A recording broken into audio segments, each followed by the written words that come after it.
Alabama, we are ready for Chapter 7 in Hatchet. Please find it on your Chromebooks at this time and join me in reading.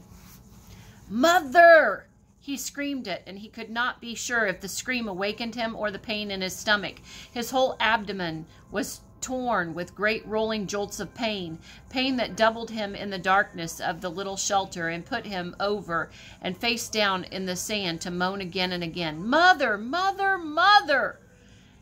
Never again like this, never. It was as if all the berries, all the pits had exploded in the center of him and ripped and tore at him. He crawled out of the doorway and was sick in the sand, and then crawled still further and was sick again, vomiting and with terrible diarrhea for over an hour, for over a year, he thought, until he was at last empty and drained of all of his strength, of all strength. Then he crawled back into the shelter and fell again to the sand, but could not sleep at first and could do nothing except lie there. And his mind decided then to bring the memory up again. In the mall, every detail, his mother sitting in the station wagon with the man. And she had leaned across and kissed him, kissed the man with the short blonde hair. And it was not a friendly peck, but a kiss. A kiss where she turned her head over at an angle and put her mouth against the mouth of the blond man, who was not his father, and kissed mouth to mouth, and then brought her hand up to touch his cheek and his forehead while they were kissing, and Brian saw it. Saw this thing that his mother did with this blond man, saw this kiss that became the secret that his father still did not know all about.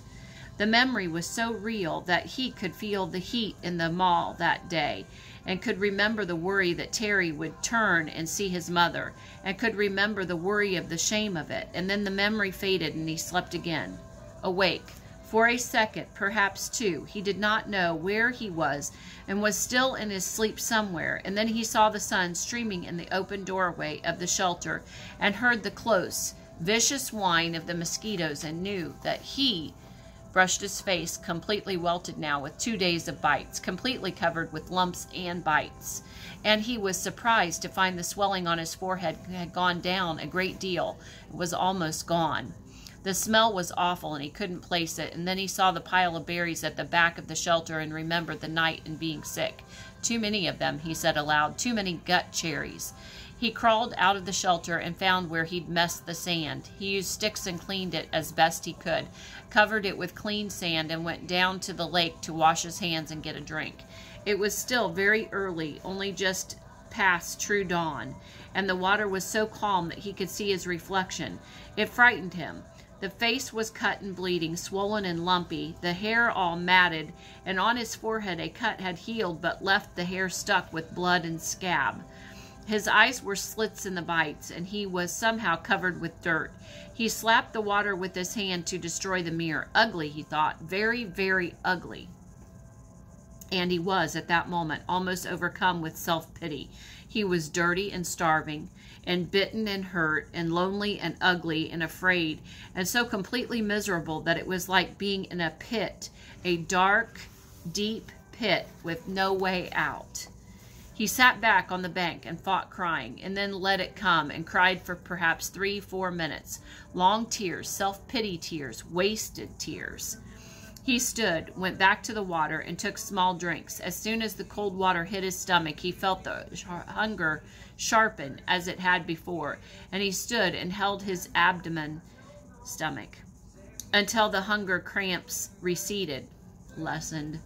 He had to eat. He was weak with it again, down with the hunger, and he had to eat. Back at the shelter, the berries lay in a pile where he had dumped them, and then he grabbed his windbreaker. Gut cherries, he called them in his mind now, and he thought of eating some of them. Not such a crazy amount as he had, which he felt brought on the sickness in the night, but just enough to stave off the hunger a bit. He crawled into the shelter. Some flies were on the berries, and he brushed them off. He selected only the berries that were solidly ripe, not the light red ones, but the berries that were dark, maroon red to black, and swollen in ripeness. When he had a small handful of them, he went back down to the lake and washed them in the water. Small fish scattered away, and when he splashed the water up, and he wished he had a fishing line and hook, and then he ate them carefully, spitting out the pits. They were small, or they were still tart, but had a sweetness to them, although they seemed to make his lips a bit numb. Could get a fire going. Sorry, we're going to stop there. That's the wrong page. We're going to stop there at the end of page 66. Have a great rest of your day, Team Alabama.